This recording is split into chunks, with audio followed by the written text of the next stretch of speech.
legal counsel that you need to say.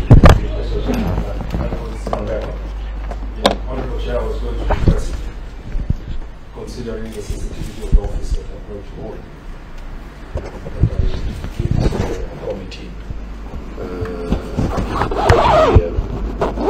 a national security issue at some point.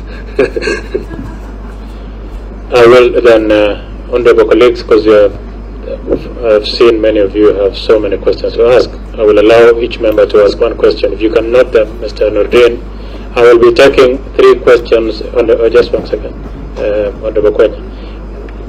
You will ask that question.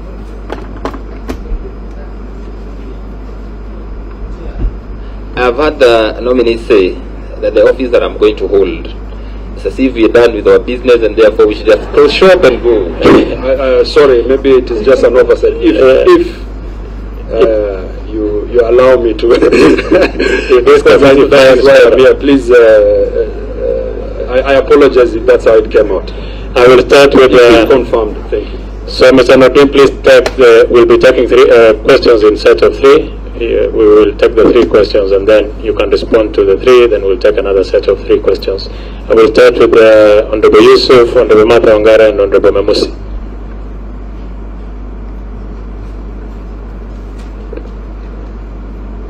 Thank you, Chairman, for the opportunity. My congratulations to Mr. Noordin Haji for being nominated by His Excellency the President. My first question relates to his vision. What is your vision for the National Intelligence Service, including key strategic goals and initiatives that you plan to implement if we were to be selected for this position? And how do you plan to navigate the complexities and the challenges of the current intelligence landscape? And perhaps looking at your education and experience, tell us how it has equipped you for the responsibility of this position that we are now vetting you for. Thank you.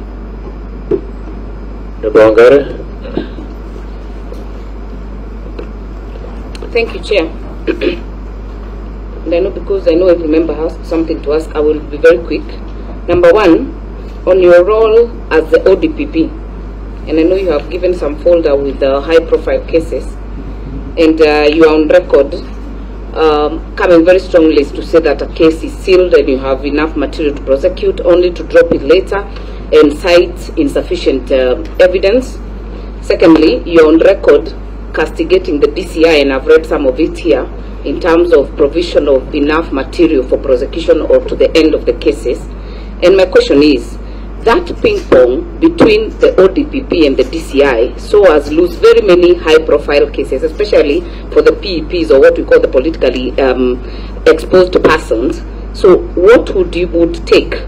Because what that exposed is that it exposed ridicule, because you are serving the same government, ridicule and incompetence between the 2 offices. So my question is, what difference will you do?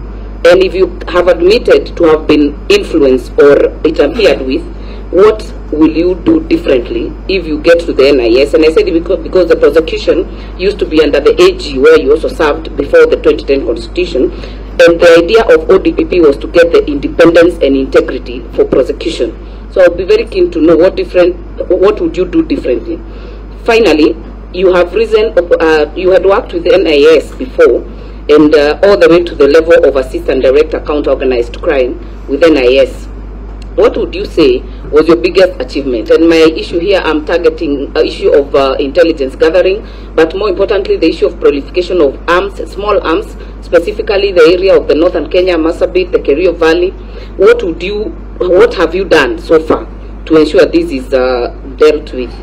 And the other issue is, do you have any petition on record for removal from office as ODPP as filed to the Public Service Commission? And if so, what is the level and how far is it?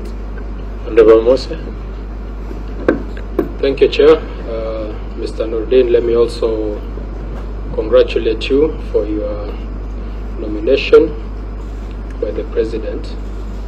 And let me start with the Auditor General report for the financial year 2021-2022, where some underutilized leased office space was flagged out.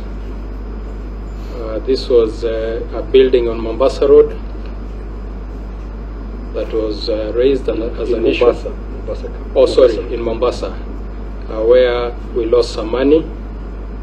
Another point is a building in Machakos town where we lost money.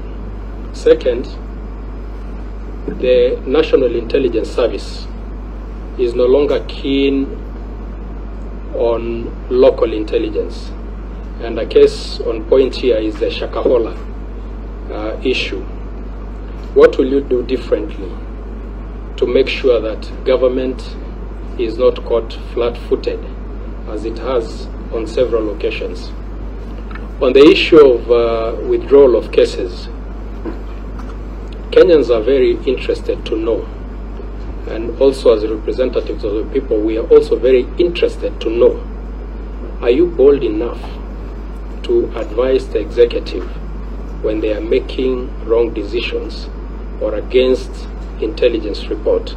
Because we've seen past regimes being advised boldly and they follow. The Kibaki administration, the Uhuru administration have also had in the past been advised by your predecessors. You look like somebody who is able to be used by the executive. You're now taking a position where you will be advising the executive. Do you, if I may use that word, do you have the balls to do that? And lastly, that is okay, I'm told that's under parliamentary. I withdraw, but I guess you get my point. Are you bold enough to advise when required? In the past, NIS has diverted or thwarted a lot of terrorist attacks in the country. We are now at a place where we can say the country is quiet. What do you bring on board on this aspect? Do you have any new ideas, or are you going to carry on your predecessor's success, or do you have something different that you do on this front? Thank you. Please respond, Mr. Noordin. Thank you, Honorable Chair. I think some of the questions, I can merge them together. They seem to be the same, especially from the Honorable from Gilgil and Honorable Memusa. Maybe I can start with dealing with the questions on Office of the Director of Public Prosecutions in relations to withdrawals and the impact of some of those withdrawals. Honorable Chair, first I would like to bring it to the attention of the committee that the Constitution is very clear, Section 157, from 6, 7 to 11, on the roles and the powers of the Director of Public Prosecutions. A lot of these cases that have been cited and which we ended up withdrawing were made independently by myself and the teams that we work with. Of course, I do not work independently in a vacuum. I have a team of prosecutors and teams that we work with to review and prosecute the cases. Honorable Chair, those cases were necessitated to be withdrawn because, as was rightly pointed out by the Honorable Member of Gilgil, we had issues with how the evidence was passed on to the ODPP. Initially, the evidence that was tabled to us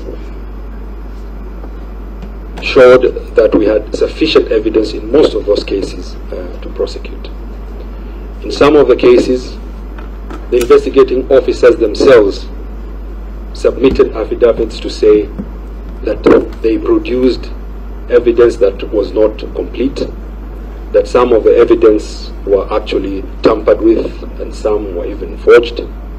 This happened to myself as a DPP during this period, and a case was taken against me after having forged documents to bring a certain case against me for my removal from office. Section 157.6 envisages that the 6 and 7 envisages that the Director of Public Prosecution can withdraw cases where there is a want of evidence or where there is an abuse of processes, and the Constitution under Section 11 actually, subsection 11, 157.11 actually requires that the DPP safeguards against abuse of processes. Now, and even when the DPP withdraws a case, he does not do it solely by himself. The Constitution is also clear that the magistrate and the court plays a role to oversight and see that the evidence and the reasons that the Director of Public Prosecution has tabled before court is sufficient and can be allowed.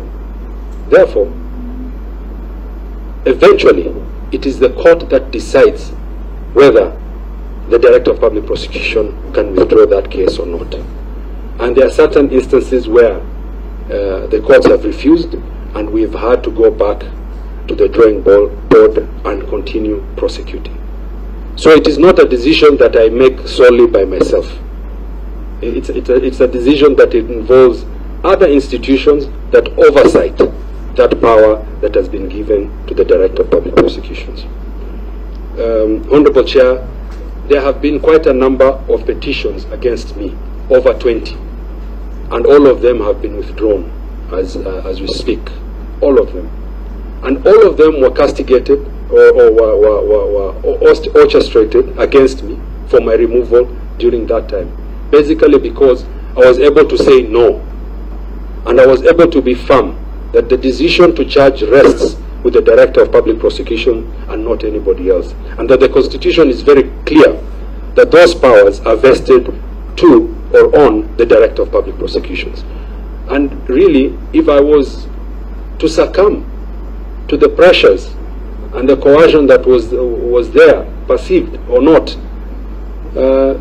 then I would have not been able to make independent decisions that I believe I have been able to do that, including the fact that despite the fact that those cases and the withdrawal would have brought a dent on my career, I had to make that decision because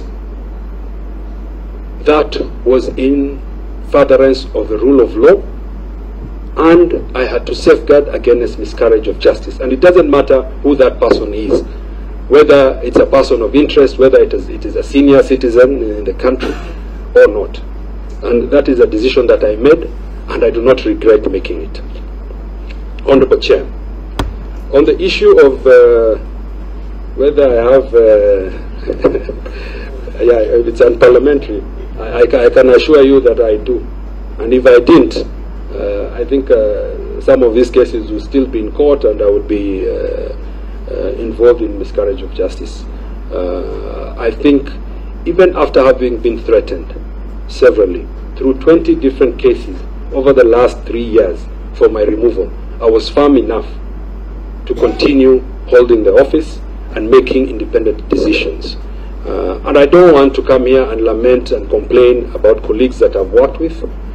I think I would rather let bygones be bygones, but the history is there, and you can go back and see for yourself.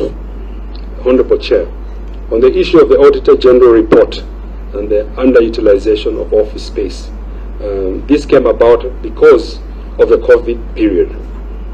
We had planned as ODPP to collapse some of the offices within these regions and have them centralized, because my argument was that as legal officers, if we had adequate transports, then we could be able to move out.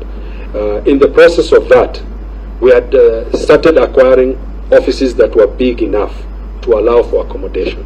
However, we did not manage to realize that because of the COVID period, and because of that, then when the auditors came in, they felt that this space was lost. There was no actual money that was lost. This space did not belong to me or my family or friends or cronies.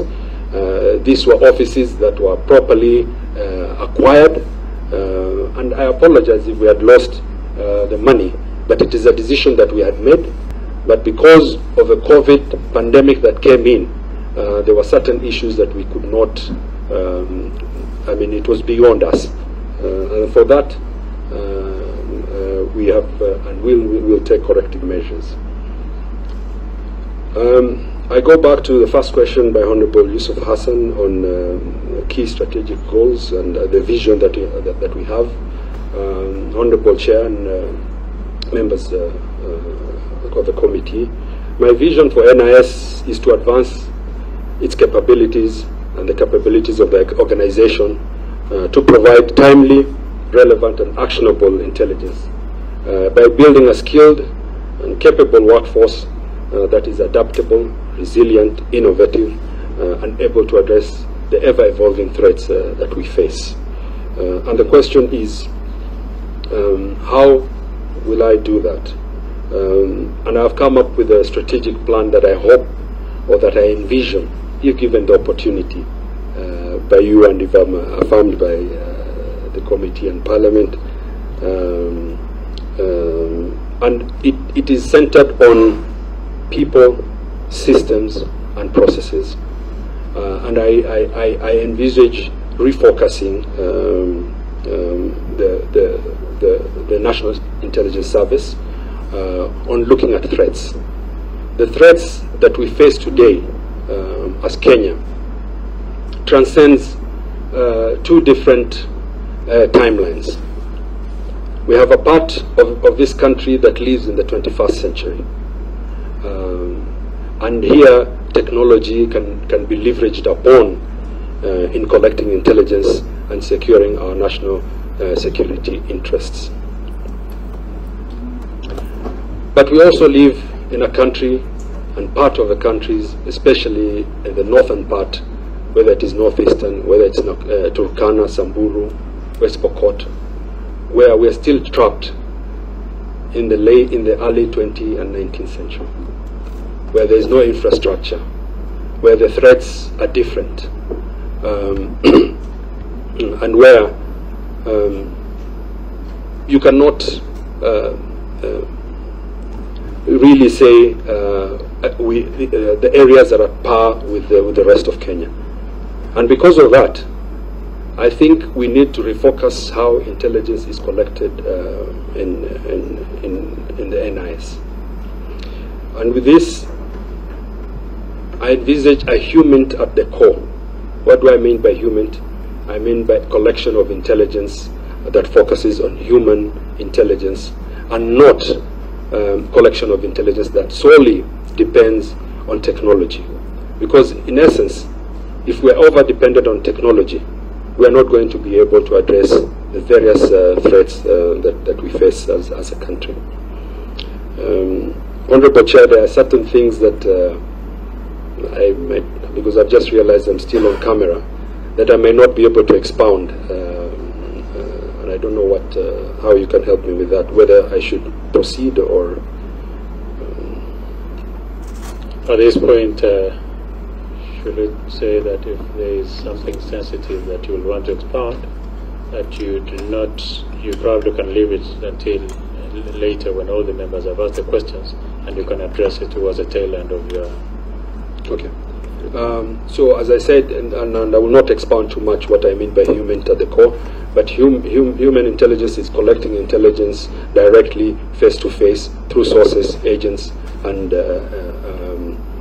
informers. And I intend to refocus the systems and the human resource that we have within the NIS.